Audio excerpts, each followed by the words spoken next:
Assalamualaikum warahmatullahi wabarakatuh. Kami dari kelompok 8. Di sini kami akan mempresentasikan hasil kerja kelompok kami, yaitu dengan judul Learning and Development Strategy.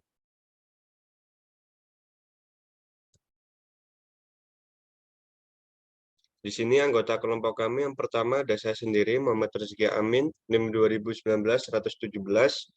Berikutnya ada Thomas Hamdani, NIM 2019-114. Berikutnya ada Fajrisa Reza, NIM 2019-138. Dan yang terakhir ada Ahmad Agil Fauzan, NIM 2019-432. Baik, yang pertama di sini ada pengertian dari strategi pembelajaran dan pengembangan. Strategi pembelajaran dan pengembangan memastikan bahwa organisasi memiliki sumber daya manusia yang berbakat dan memiliki keterampilan yang dibutuhkan.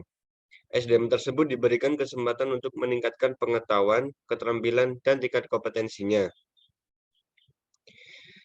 Strategi pembelajaran berfokus pada pengembangan budaya pembelajaran, mempromosikan pembelajaran organisasi, membangun organisasi pembelajaran, serta pembelajaran individual, seperti yang akan kita deskripsikan dalam presentasi berikut ini. Baik, selanjutnya ada tujuan. Tujuan dari strategi sumber daya manusia ini untuk menghasilkan kerangka kerja yang koheren dan komprehensif untuk mengembangkan manusia melalui kreasi dari budaya pembelajaran dan memformulasikan strategi pembelajaran organisasi serta individual.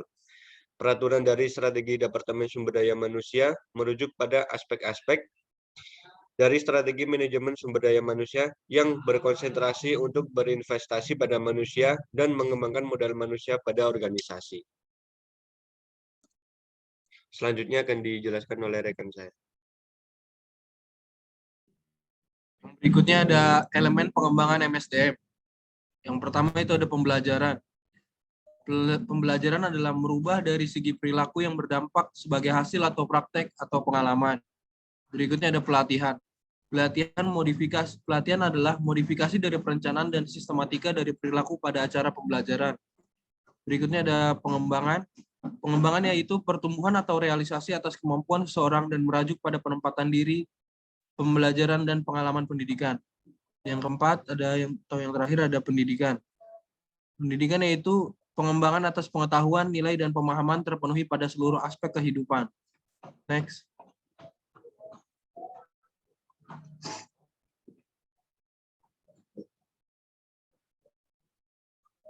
Berikutnya ada strategi menciptakan budaya pembelajaran. Reynolds merumuskan beberapa step, yaitu mengembangkan dan pembagian pandangan percaya pada keinginan dan masa depan. Yang kedua ada memberdayakan karyawan, menyediakan sarana yang mendukung baik itu dari segi peraturan, fasilitas, manajemen, dan sebagainya yang akan memberikan kebebasan dan dukungan bagi karyawan untuk mengatur pekerjaannya. Berikutnya ada menyediakan karyawan dengan lingkungan pembelajaran yang mendukung, menggunakan teknik-teknik pembinaan untuk mengeluarkan bakat-bakat karyawan, membimbing karyawan melalui tantangan kerja, memperkenalkan arti penting manajer bertindak sebagai panutan, mendorong jaringan komunitas untuk berlatih, yang terakhir ada menyelaraskan sistem untuk visi. Berikutnya.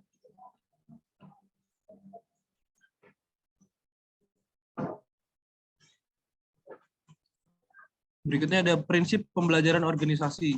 Yang pertama ada kebutuhan akan visi organisasi yang kuat dan koheren untuk dikomunikasikan dan dipelihara oleh seluruh tenaga kerja, sehingga tumbuh kesadaran akan kebutuhan strategi berpikir di semua level. Yang kedua ada kebutuhan untuk mengembangkan strategi pada konteks visi bahwa ini bukan hanya masalah kuat, tapi juga mulai selesai dan tidak ambigu.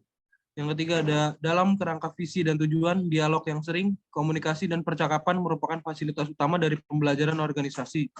Yang keempat adalah penting secara terus-menerus bagi orang yang berkompeten untuk memeriksa kembali apa yang mereka kerjakan. Yang terakhir adalah penting untuk mengembangkan pembelajaran yang kondusif dan iklim organisasi. Berikutnya. Ya, di sini ada strategi organisasi pembelajaran.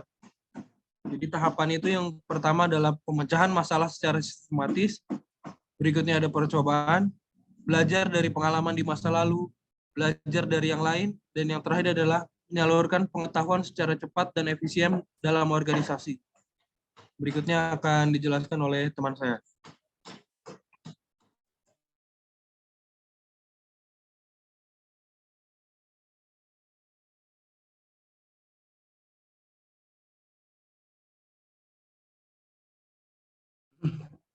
Berikutnya ini yakni studi kasus mengenai pabrik Sutra Tiga Putra.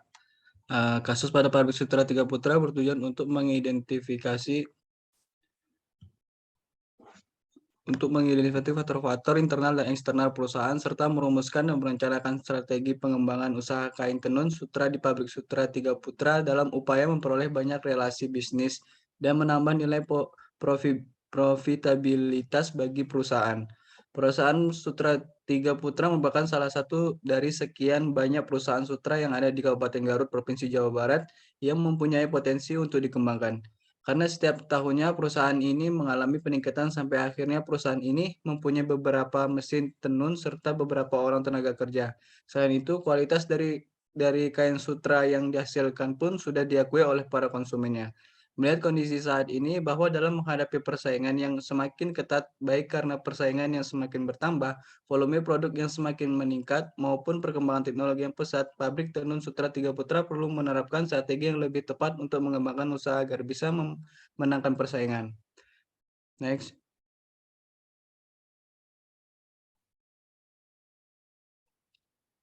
Pembahasannya yakni menghadapi persaingan yang semakin ketat, baik karena persaingan yang semakin bertambah, volume produk yang semakin meningkat, maupun perkembangan teknologi yang pesat, pabrik tenun Sutra Tiga Putra perlu menerapkan strategi yang telah tepat untuk mengembangkan usaha agar bisa memenangkan persaingan. Oleh karena itu, balance scorecard digunakan untuk membantu perusahaan dalam merumuskan dan merencanakan strategi yang tepat untuk mengembangkan usaha tersebut dengan tidak melupakan kapasitas dari perusahaan itu sendiri. Balance scorecard merupakan suatu mekanisme sistem manajemen yang mampu menerjemahkan visi dan strategi organisasi ke dalam tindakan nyata di lapangan.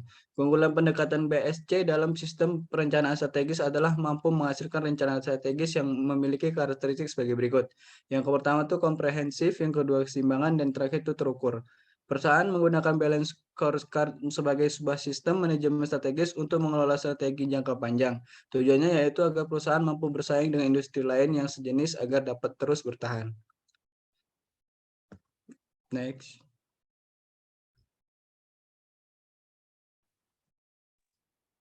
Selanjutnya, saya akan membahas tentang review jurnal yang berjudul Mediasi Strategi dalam Hubungan Pembelajaran Organisasi Terhadap Kinerja Bisnis.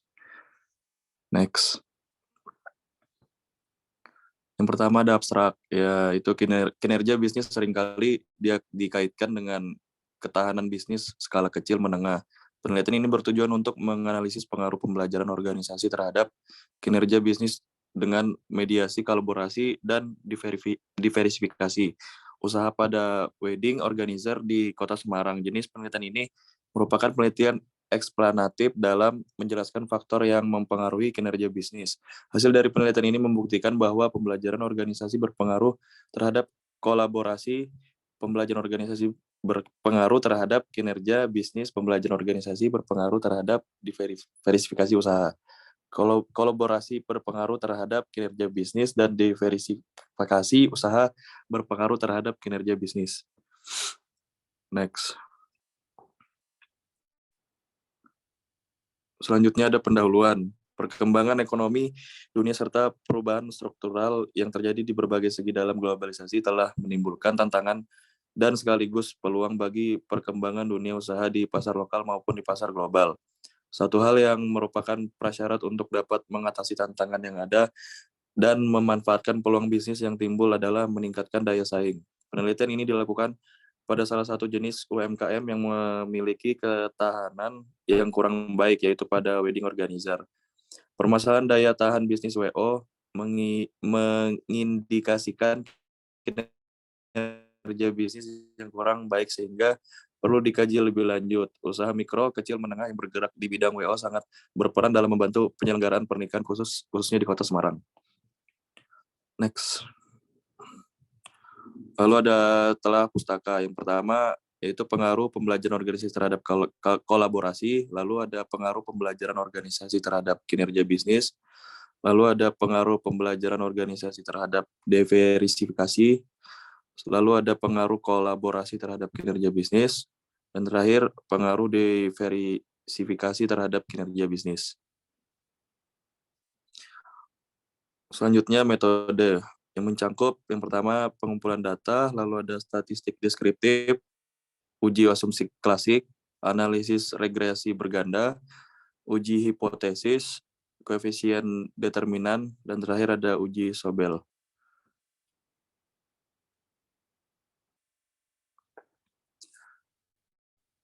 Lalu ada hasil. Yang pertama, pembelajaran organisasi berpengaruh terhadap kolaborasi. Yang kedua, pembelajaran organisasi berpengaruh terhadap kinerja bisnis. Yang ketiga, pembelajaran organisasi berpengaruh terhadap diversifikasi usaha. Yang keempat, kolaborasi berpengaruh terhadap kinerja bisnis. Yang kelima, diversifikasi usaha berpengaruh terhadap kinerja bisnis. Terakhir penutup, dari hasil penelitian membuktikan bahwa pengujian yang dilakukan mampu menjelaskan dan menjawab rumusan masalah melalui bangunan sebuah model penelitian yang dapat mengoptimalkan kinerja bisnis WO, sehingga hasil dari usaha yang telah dibangun dapat diandalkan sesuai dengan yang diharapkan. Implikasi teoritis yang terdapat dalam penelitian ini antara lain pembelajaran organisasi dapat mempengaruhi kolaborasi usaha. Implikasi manajerial variabel pembelajaran organisasi berpengaruh terhadap kolaborasi. Kekurangan andalan pendapatan WO umumnya disebabkan karena jaringan bisnis yang sempit, tingkat repeat order kecil atau bahkan tidak ada. Ketika pemilik WO memiliki pandangan dan menyadari kekurangan membangun jaringan pemasaran yang luas, ada baiknya WO melakukan kolaborasi dengan WO lainnya untuk mendapatkan subjob ataupun dengan usaha lain yang terkait dengan bisnis ini seperti usaha catering, fotografi, dan sebagainya. Variabel diversifikasi usaha dan yang mempengaruhi kinerja bisnis.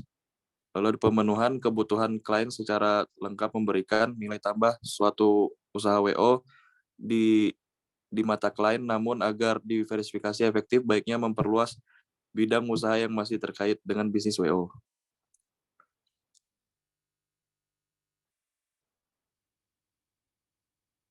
Baik, sekian dari presentasi dari kelompok kami. Jika ada salah katanya, mohon maaf. Wassalamualaikum warahmatullahi wabarakatuh.